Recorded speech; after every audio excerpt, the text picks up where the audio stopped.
Hi, my friends. It's Lark, and welcome to Tea Time Tuesday. I'd like to show you what I'm doing along the fence line here of the veggie garden, just to take advantage of some of the space. I do have potatoes being supported by the fence and a hoop. I did have them covered for a while. Probably took it off last week. I am hoping that I get a good harvest. I've been trying to keep them watered. I also put a Sweet Million, I think this one's called, tomato here. And I just stuck tomato cages, wired them together, or zip tied them together to take advantage of this fence line. And that one is, I've been harvesting cherry tomatoes off of. So this is borage, or borage. I eat the flowers. When I cut it back, I use the foliage for ground, mulching. It's supposed to be very nutrient dense, kind of like comfrey. Same family, I think. So I cut it back when it flops, like this here. I'll come through with my scissors and cut it off and use it for mulch. But on this one I have a cucumber. We're getting closer to my raised beds here. And this is a straight 8. So I'm trying to keep it from going across the ground. We don't want anybody tripping on it. So I guide it to the fence. This is a straight 8, and then I have it coming out on this side also, on the herb side. This is where my herb garden is. So let's see what else. Oh, aroma tomato I stuck in here too. I started from seed. The one in the flower bed does not look good. Doesn't get enough light. But I'm guessing I'll get a few tomatoes off of it. So let's go around and just check out the other side of the fence.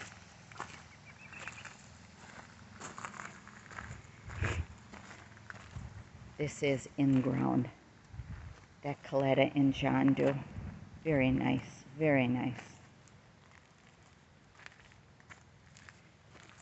So over on this, continuing along the fence line, I have holy basil, Tulsi. That's the other side of the Roma. Another straight 8. And more holy basil. I decided to put my amaryllis out here and see if I can grow it more healthy and then bring it in when it starts to get cold. Okay, so this is the last of the straight 8 plant, okay, and I'm bending it this way to go over where where it's in the ground. I don't want it to mingle with this one here is a Japanese cucumber. I'm using fish emulsion.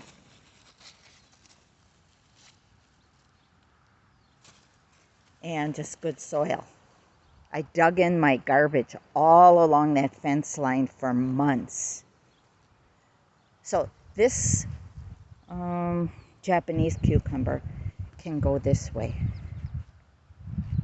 Okay.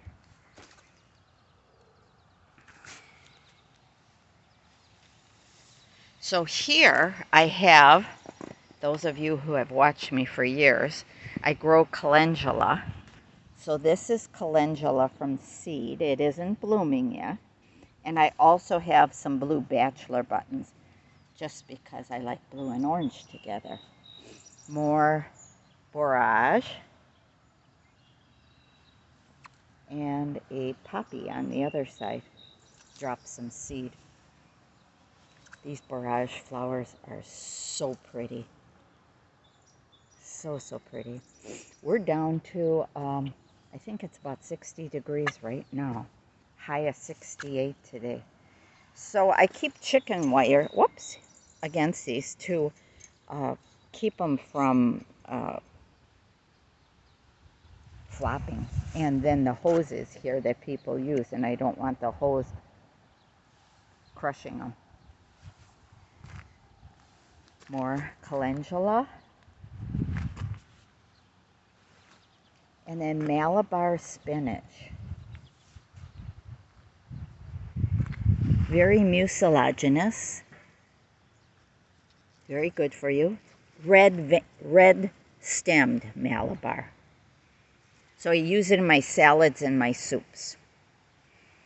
I also leave purslane grow. And I eat this too. Okay? It's in several places. And then another cucumber. This one here, I'm going to come in from the other side, okay? So that's the fence line. I get a lot more food using the fence line, and I share it.